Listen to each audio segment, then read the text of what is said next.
ಅಡಿಗೆ ಮನೆಯಲ್ಲಿ ಸೊಸೆ ಅನಾಮಿಕಾ ಬ್ರೆಡ್ ಆಮ್ಲೆಟ್ ಹಾಕುತ್ತಾ ಇರುವಾಗ ಅತ್ತೆ ಶಾರದಾ ಬಂದು, ಸೊಸೆ, ಮೊಮ್ಮಗಳು ಸ್ಕೂಲ್ಗೆ ಹೋಗೋದಕ್ಕೆ ರೆಡಿ ಆಗಿದ್ದಾರೆ. ನೀನು ಬ್ರೆಡ್ ಆಮ್ಲೆಟ್ ಮಾಡೋದು ರೆಡಿ ಆಗಿಲ್ವಾ? ಆಗೋಯ್ತತ್ತೆ. ಆದ್ರೂ ದಿನವೂ ಮಾರ್ನಿಂಗ್ ಏನಾದ್ರೂ ಟಿಫಿನ್ ಮಾಡ್ತಾರೆ ಹೊರತು ಹೀಗೆ ದಿನವೂ ಬ್ರೆಡ್ ಆಮ್ಲೆಟ್ ತಿನ್ನಲ್ವಲ್ಲ ಅತ್ತೆ. ನನ್ನ ಮೊಮ್ಮಗಳು ತಿಂತಾರೆ, ನೀನ್ ಮಾಡಿಡೋ ಸೊಸೆ. ಯಾವ್ದೋ ಒಂದ್ಸಲ ಅಂದ್ರೆ ತಿನ್ಬೋದು ಅತ್ತೆ, ಆದ್ರೆ ದಿನ ಹೀಗೆ ಅಂದ್ರೆ ಏನೋ ಹೇಳಿ. ಈಗ ಬ್ರೆಡ್ ಆಮ್ಲೆಟ್ ತಿಂತಾರೆ, ಮಧ್ಯಾಹ್ನ ಆಮ್ಲೆಟ್ ತಿಂತಾರೆ, ಮನೆಗೆ ಬಂದ ನಂತರ ಸ್ನಾಕ್ಸ್ ಜೊತೆ ಮತ್ತೊಂದು ಆಮ್ಲೆಟ್ ತಿಂತಾರೆ, ನೈಟ್ ರೈಸ್ ಜೊತೆ ತಿಂತಾರೆ. ಹೀಗೆ ಒಂದು ದಿನಕ್ಕೆ ಇಷ್ಟು ಸಲ ದುಡ್ಡಿರೋರು ಕೂಡ ತಿನ್ನಲ್ಲ ಅತ್ತೆ. ನಮ್ಮ ಮನೇಲಿ ಮಾತ್ರ ಮಕ್ಕಳು ತಿಂತಾ ಇದ್ದಾರೆ. ಇಷ್ಟು ಸಲ ತಿಂತಿದ್ದಾರೆ ಅನ್ಬೇಡ್ವೆ ಸೊಸೆ? ಮಕ್ಕಳಿಗೆ ನಿನ್ ದೃಷ್ಟಿನೇ ತಗಲುತ್ತೆ. ಅದೆಲ್ಲ ಈಗೇನಕ್ಕೆ? ಬ್ರೆಡ್ ಆಮ್ಲೆಟ್ ಆಯ್ತಾ ಇಲ್ವಾ? ಮೊದಲು ಅದು ಹೇಳು. ನಿಜಕ್ಕೆ ಮಕ್ಕಳನ್ನೆಲ್ಲ ನಿಮ್ಮನ್ನ ಅನ್ಬೇಕು. ಹೀಗೆ ಯಾರಾದ್ರೂ ಮಕ್ಕಳಿಗೆ ಆಮ್ಲೆಟ್ ಅಭ್ಯಾಸ ಮಾಡ್ತಾರತ್ತೆ? ಯಾರ ಬಗ್ಗೆ ನನ್ಗೇನಕ್ಕೆ? ನನ್ ಮೊಮ್ಮಗಳು ಯಾವಾಗ್ಲೂ ನಗುತ್ತಾ ಸಂತೋಷವಾಗಿರ್ಬೇಕು.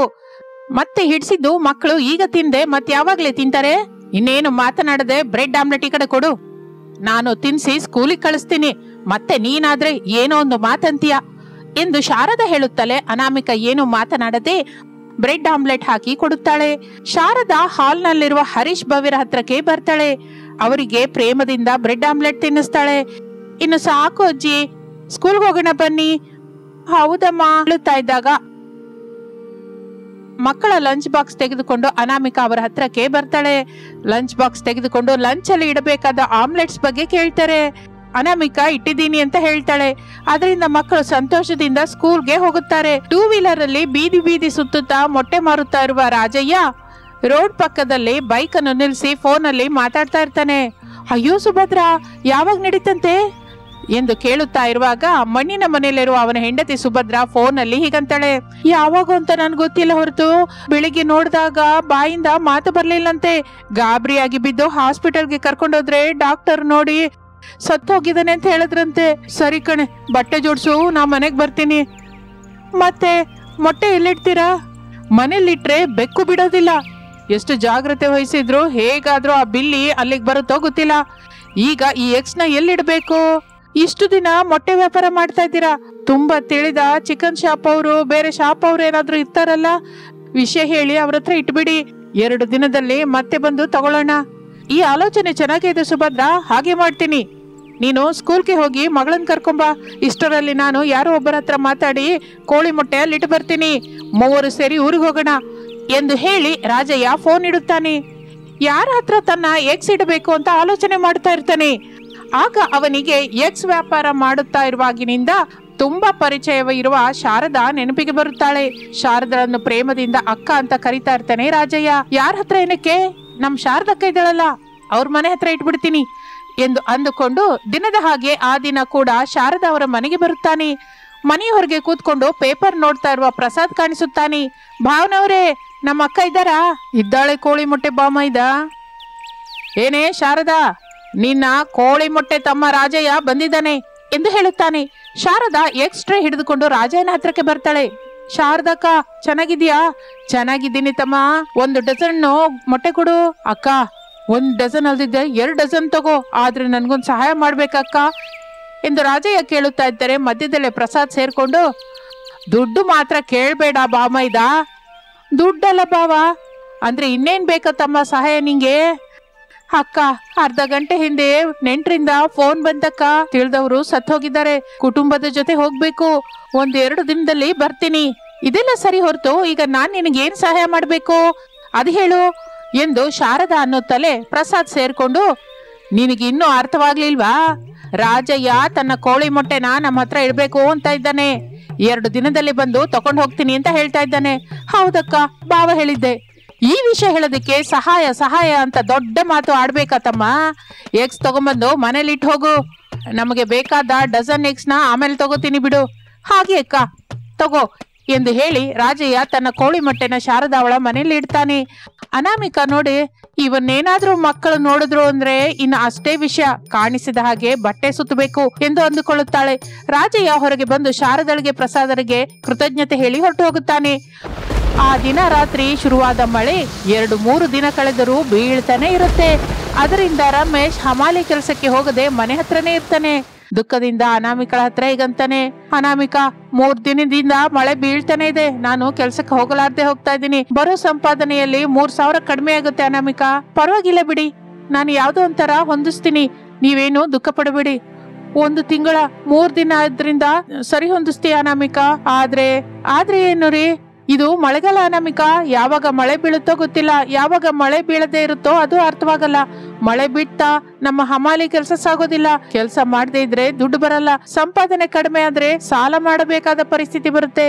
ಇಲ್ಲ ಅಂದ್ರೆ ಎಲ್ರು 1 ಹೊತ್ತು ತಿನ್ನೋದು ಬಿಡಬೇಕು. ಅಂತಹ ಪರಿಸ್ಥಿತಿ ಬಂದಾಗ ನಾನು ಅತ್ತೆ 1 ಹೊತ್ತು ತಿನ್ನೋದನ್ನ ಬಂದ್ ಮಾಡ್ತೀವಿ. ನೀವೇನು ದುಃಖ ಪಡಬೇಡಿ, ಧೈರ್ಯವಾಗಿರಿ. ದೇವರು ನಮಗೆ ಯಾವುದೋ ಒಂದು ವಿಧದಿಂದ ಒಳ್ಳೇದು ಮಾಡ್ತಾನೆ ಎಂದು ಹೇಳುತ್ತಾ ಇರುವಾಗ ಆ ರೂಮಿನ ಬಾಗಿಲ ಹತ್ತಿರ ನಿಂತುಕೊಂಡು ಕೇಳುತ್ತಾ ಇದ್ದ ಶಾರದಾ ಕಣ್ಣೀರು ಹಾಕುತ್ತಾಳೆ. ಏನೋ ಒಂದು ಮಾಡಿ ಮಗನಿಗೆ ಸಹಾಯ ಮಾಡಬೇಕು ಎಂದು ಅಂದುಕೊಳ್ಳುತ್ತಾಳೆ. ಆಗ ಶಾರದಳಿಗೆ ಒಂದು ಮೂಲೆಯಲ್ಲಿ ಬಟ್ಟೆ ಮುಚ್ಚಿದ ಕೋಳಿ ಮೊಟ್ಟೆ ಕಾಣಿಸುತ್ತೆ. ತಕ್ಷಣ ರಾಜಯ್ಯಂಗೆ ಫೋನ್ ಮಾಡ್ತಾಳೆ. ಹೇಳು ಶಾರದಕ್ಕ, 2-3 ದಿನದಲ್ಲಿ ಬರ್ತೀನಿ ಅಂದಿದ್ದೆ. ಹಾಗೆ ಹೇಳಿ ಮೊಟ್ಟೆ ಇಲ್ಲಿಟ್ಟು ಹೊರಟೋಗಿದ್ಯಲ್ಲ ತಮ್ಮ, ಮತ್ತೇನು ಇನ್ನು ಬರ್ಲಿಲ್ಲ? ನಮ್ಮ ಮನೇಲಿ ಎಕ್ಸಿಟ್ಟ ವಿಷಯ ಮರ್ತೋದ್ಯಾ ಏನೋ? ಆ ವಿಷಯ ನೆನಪಿಸೋಣ ಅಂತ ಫೋನ್ ಮಾಡಿದೆ ತಮ್ಮ. ಬರ್ತಿದ್ಯಾ ಮತ್ತೆ? ಅಕ್ಕ, ನಾನು ಬರೋದಕ್ಕೆ ಇನ್ನೂ 10 ದಿನ ಆಗುತ್ತೆ. ಅಲ್ಲಿವರೆಗೂ ಮೊಟ್ಟೆ ಇರೋದಿಲ್ಲ. ಬೇಕು ಅಂದ್ರೆ ನೀವು ಉಪಯೋಗಿಸಿ. ಏನಾದ್ರೂ ಇದ್ರೆ ನಾನು ಬಂದ್ಮೇಲೆ ಮಾತಾಡೋಣ. ಸರಿ ಕಣೆ ತಮ್ಮ ಎಂದು ಹೇಳಿ ಫೋನ್ ಇಡುತ್ತಾಳೆ. ಶಾರದಾ ಸೊಸೆ ಅನಾಮಿಕಳನ್ನು ಕರೆಯುತ್ತಾಳೆ. ಅನಾಮಿಕಾ ಬಂದು, ಏನತ್ತೆ ಕರೆದ್ರಿ? ಸೊಸೆ, ರಾಜು ಈಗಲೇ ಫೋನ್ ಮಾಡಿ ಅವನು ಬರೋದಕ್ಕೆ ಇನ್ನೂ 10 ದಿನ ಆಗುತ್ತೆ ಅಂತ, ಬೇಕು ಅಂದ್ರೆ ಮೊಟ್ಟೆ ಉಪಯೋಗಿಸಿ ಅಂತ, ಏನಾದ್ರೂ ಇದ್ರೆ ಬಂದ ಮೇಲೆ ಮಾತಾಡೋಣ ಅಂತ ಹೇಳಿದ್ದಾನೆ. ಉಪಯೋಗಿಸಿ ಅಂತ ಹೇಳಿದ್ದು ಚೆನ್ನಾಗಿದೆ ಅತ್ತೆ, ಆದ್ರೆ ಅಷ್ಟು ಎಕ್ಸ್ ನ ಹೇಗೆ ಉಪಯೋಗಿಸೋಣ ಹೇಳಿ? ನನ್ಗೊಂದು ಆಲೋಚನೆ ಬಂದಿದೆ ಸೊಸೆ. ಹೇಳಿ ಅತ್ತೆ. ಈಗ ಮಳೆಗಾಲವೇ ಆದ್ರಿಂದ ವಾತಾವರಣ ಕೂಡ ತಣ್ಣಗಿರುತ್ತಲ್ಲ? ಹೌದು. ಅದಕ್ಕೆ ಸೊಸೆ, ನೀನು ಬಿಸಿ ಬಿಸಿಯಾಗಿ ಘಾಟವಾಗಿರುವ ಆಮ್ಲೆಟ್ ಮಾಡಿ ಮಾರೋದಕ್ಕೆ ಶುರು ಮಾಡಿದೆ ಅಂದ್ರೆ ಅದೇ ಸೊಸೆ ಸ್ಪೈಸಿ ಅಂತ ಅಂತಾರಲ್ಲ, ಅಂತ ಮಾತು. ಸ್ಪೈಸಿ ಆಮ್ಲೆಟ್ ಮಾಡಿ ಮಾರ್ಬೇಕು. ನಿಂಗೆ ನಾನು ನಿನ್ ಮಾವಯ್ಯ ಜೊತೆಯಾಗಿರ್ತೀವಿ. ನೀನು ಸ್ಪೈಸಿ ಆಮ್ಲೆಟ್ ಮಾಡ್ತಾ ಇರ್ಬೇಕು. ನಾನು ಬಂದವರಿಗೆ ಸರ್ವಿಸ್ ಮಾಡ್ತಾ ಇರ್ತೀನಿ. ನಿಮ್ ಮಾವಯ್ಯ ಕೌಂಟರ್ ಹತ್ರ ಕೂತ್ಕೊಂಡು ದುಡ್ಡು ತಗೋತಾ ಇರ್ತಾನೆ. ಆಲೋಚನೆ ಏನೋ ಚೆನ್ನಾಗಿದೆ ಅತ್ತೆ. ನಾವು ಯಾವುದೋ ಒಂದು ವಿಧದಿಂದ ಮಗನಿಗೆ ಸಹಾಯ ಮಾಡಿದವರಾಗ್ತೀವಲ್ಲ. ಮಗ ಮಾತ್ರ ತನ್ನ ಮೈ ಮೂಳೆ ಮುರ್ಕೊಂಡು ನಮ್ಗಾಗಿ ಇಷ್ಟು ಕಾಲ ಕಷ್ಟಪಡ್ತಾ ಇದ್ದಾನಲ್ಲ. ಏನಂತೀಯ ಸೊಸೆ? ಇಷ್ಟು ಒಳ್ಳೆ ಆಲೋಚನೆ ಮಾಡಿದ ಮೇಲೆ ನಾನು ಬೇಡ ಅಂತ ಹೇಗಂತೀನಿ ಅತ್ತೆ? ನೀವು ಹೇಳಿದ ಹಾಗೆ ಒಂದು ಕಡೆ ಗಾಡಿ ಇಟ್ಕೊಂಡು ಸ್ಪೈಸಿ ಆಮ್ಲೆಟ್ ಮಾರೋಣ. ಸರಿ ಸೊಸೆ, ಕೊಡೆ ಹಿಡ್ಕೊಂಡು ಹೋಗಿ ಒಂದು ಕಡೆ ನೋಡ್ಕೊಂಡ್ ಬರೋಣ ಬಾ ಎಂದು ಅತ್ತೆ ಸೊಸೆಯರು ಸೇರಿ ಒಂದು ಕೊಡೆ ಹಿಂದೆ ಊರೆಲ್ಲ ತಿರುಗಿ ಖಾಲಿಯಾಗಿರುವ ಒಂದು ಶೆಡ್ ಅನ್ನು ನೋಡುತ್ತಾರೆ. ಮಳೆಯಲ್ಲಿ ನೆನೆಯಲು ಇಷ್ಟವಿಲ್ಲದವರು ಆ ಶೆಡ್ ನಲ್ಲಿ ಇರುತ್ತಾರೆ. ಅದು ತನ್ನ ಸ್ಪೈಸಿ ಆಮ್ಲೆಟ್ ವ್ಯಾಪಾರಕ್ಕೆ ಬಹಳ ಚೆನ್ನಾಗಿ ಕೆಲಸಕ್ಕೆ ಬರುತ್ತೆ ಎಂದು ಮಾತನಾಡಿಕೊಂಡು ಒಳ್ಳೆ ದಿನ ಸ್ಪೈಸಿ ಆಮ್ಲೆಟ್ ಬಿಸಿನೆಸ್ ಸ್ಟಾರ್ಟ್ ಮಾಡುತ್ತಾರೆ. ಅನಾಮಿಕಾ ಸ್ಪೈಸಿ ಆಮ್ಲೆಟ್ ಹಾಕುತ್ತಾ ಇರುತ್ತಾಳೆ. ಶಾರದಾ ಕೇಳಿದವರಿಗೆ ಆ ಸ್ಪೈಸಿ ಆಮ್ಲೆಟ್ ಅನ್ನ ಕೊಡುತ್ತಾ ಇರ್ತಾಳೆ. ಪ್ರಸಾದ್ ಕೌಂಟರ್ ಹತ್ರ ಕೂತ್ಕೊಂಡು ದುಡ್ಡು ತಗೋತಾ ಇರ್ತಾನೆ. ಹಾಗೆ 10 ದಿನ ಕಳೆಯುತ್ತೆ. ಅತ್ತೆ ಸೊಸೆಯರಿಗೆ ಅಂದುಕೊಂಡದಕ್ಕಿಂತ ಹೆಚ್ಚಾಗಿ ದುಡ್ಡು ಬರುತ್ತೆ. ಸೊಸೆ, ಈಗ ನಾವು ಮಗ 1 ದಿನ ಕೆಲಸಕ್ಕೆ ಹೋದ್ರೂ ದುಃಖ ಪಡಬೇಕಾದ ಪರಿಸ್ಥಿತಿ ಇಲ್ಲ. ನಮ್ಮ ಹತ್ರ ದುಡ್ಡಿದೆ ಅಲ್ವಾ? ಹೌದು ಅತ್ತೆ ಎಂದು ಮಾತನಾಡಿಕೊಳ್ಳುತ್ತಾ ಇರುವಾಗ ರಾಜಯ್ಯ ಊರಿನಿಂದ ತಿರುಗಿ ಬರುತ್ತಾನೆ. ರಾಜಯ್ಯನನ್ನು ನೋಡಿ ಶಾರದ ಬಹಳ ಸಂತೋಷ ಪಡುತ್ತಾಳೆ. ತಮ್ಮ, ನೀನು ಎಗ್ಸು ನಮ್ಮನೆಗೆ ಇಟ್ಟು ಹೋಗೋದು ನಮಗೆ ಒಳ್ಳೇದಾಯ್ತು. ತಗೋ, ದುಡ್ಡು ತಗೋ, ನಿನ್ಗೆ ಬೇಕಾದ ಎಗ್ಸ್ ತಗೋ. ಬೇಡ ಅಕ್ಕ, ತಮ್ಮನಾಗಿ ಇದು ನನ್ನ ಜವಾಬ್ದಾರಿ ಅನ್ಕೋತೀನಿ ಎಂದು ಹೇಳಿ ಅಲ್ಲಿಂದ ರಾಜಯ್ಯ ಹೊರಟು ಹೋಗುತ್ತಾನೆ. ಅತ್ತೆ ಸೊಸೆಯರಿಬ್ಬರು ಎಷ್ಟೋ ಸಂತೋಷ ಪಡುತ್ತಾರೆ. ಈ ವಿಧದಿಂದ ಆರ್ಥಿಕವಾಗಿ ತೊಂದರೆ ಪಡುತ್ತಾ ಇದ್ದ ಅನಾಮಿಕಳ ಕುಟುಂಬ ಸ್ಪೈಸಿ ಆಮ್ಲೆಟ್ ವ್ಯಾಪಾರದಿಂದ ತಿರುಗಿ ತಮ್ಮ ಆರ್ಥಿಕ ಕಷ್ಟಗಳನ್ನು ತೀರಿಸಿಕೊಳ್ಳುತ್ತಾರೆ. ರಾತ್ರಿ ಸಮಯ 8 ದಾಟಿರುತ್ತೆ. ಹೊಲದ ಹತ್ತಿರ ಹಾಕಿಕೊಂಡಿರುವ ಗುಡಿಸಲಿನಲ್ಲಿ ದೀಪ ಬೆಳಗುತ್ತಾ ಇರುತ್ತದೆ. ನೀರು ಕುಡಿದ ಪ್ರಸಾದ್ ಒಂದು ಕೋಲು ಹಿಡಿದುಕೊಂಡು ಗುಡಿಸಲಿನಿಂದ ಹೊರಗೆ ಬಂದು ಹೊಲದ ಸುತ್ತಮುತ್ತಲು ನೋಡ್ತಾ ಇರ್ತಾನೆ. ಯಾರೂ ಇಲ್ಲ ಅಂದುಕೊಂಡು ಸಮಾಧಾನಗೊಳ್ಳುತ್ತಾನೆ. ಈ ಶಾರದಾ ಏನೋ ನನಗಿನ್ನೂ ಅನ್ನ ತಗೊಂಡ್ ಬಂದಿಲ್ಲ, ಟಿವಿಲಿ ಸೀರಿಯಲ್ ನೋಡ್ತಾ ನನ್ನನ್ನು ಮರ್ತು ಹೋಗಿದ್ದಾಳ ಏನೋ ಎಂದು ಅಂದುಕೊಳ್ಳುತ್ತಾ ಇರುವಾಗ ಅವನ ಸೆಲ್ ಫೋನ್ ಮೊಳಗುತ್ತದೆ. ಹೇಳಮ್ಮ ಸೊಸೆ.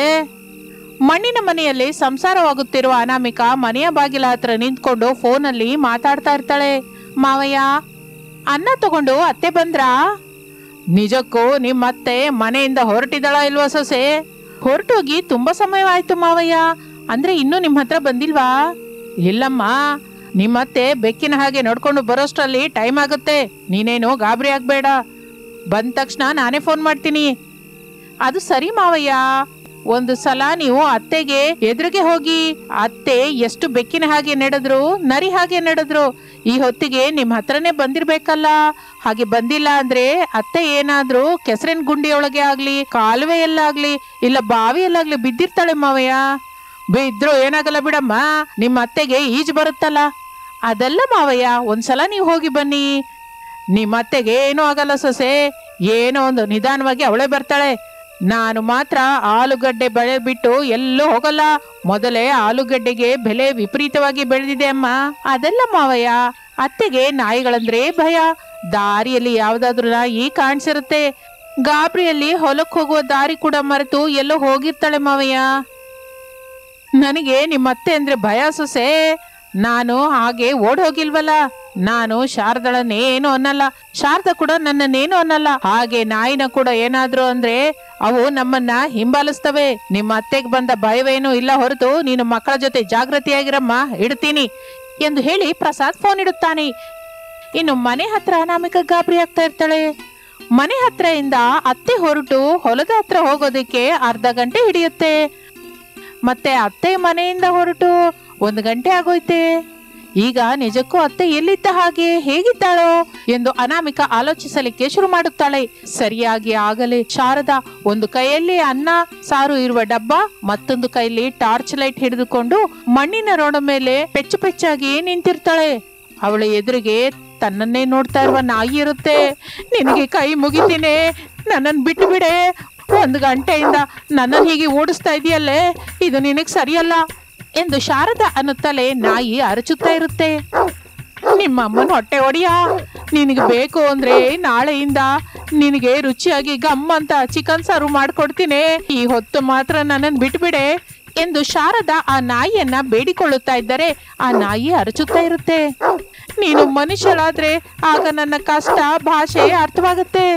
ನೀನೇನು ಮನುಷ್ಯಳಲ್ವಲ್ಲ. ಆಗ ನಾನಾದ್ರೂ ನಾಯಿಯಾಗಿದ್ರೆ ಚೆನ್ನಾಗಿರ್ತಾ ಇತ್ತು. ಆಗ ನಿನ್ನ ಆರ್ಚಾಟನ ನಾನು ಅರ್ಥ ಮಾಡ್ಕೋತಾ ಇದ್ದೆ. ಏನ್ ಕರ್ಮನೋ ಅಪ್ಪ ನಂದು. ನೀನು ಮನುಷ್ಯಳು ಆಗಲ್ಲ, ನಾನು ನಾಯಿನೂ ಆಗಲ್ಲ.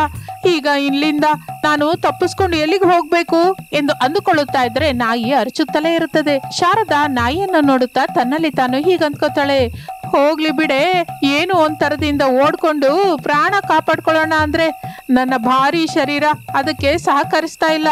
ಈ ದಿನ ನನಗೆ ನಾಯಿ ಕಡಿತ ತಪ್ಪು ಹಾಗಿಲ್ಲ ಅಂದುಕೊಳ್ಳುತ್ತಾ ಇರುವಾಗ ಕೋಲು ಹಿಡಿದುಕೊಂಡು ಪ್ರಸಾದ್ ಶಾರದಳ ಹತ್ರ ಬರ್ತಾನೆ. ಕೋಲಿನಿಂದ ನಾಯಿಯನ್ನು ಬೆದರಿಸುತ್ತಾನೆ.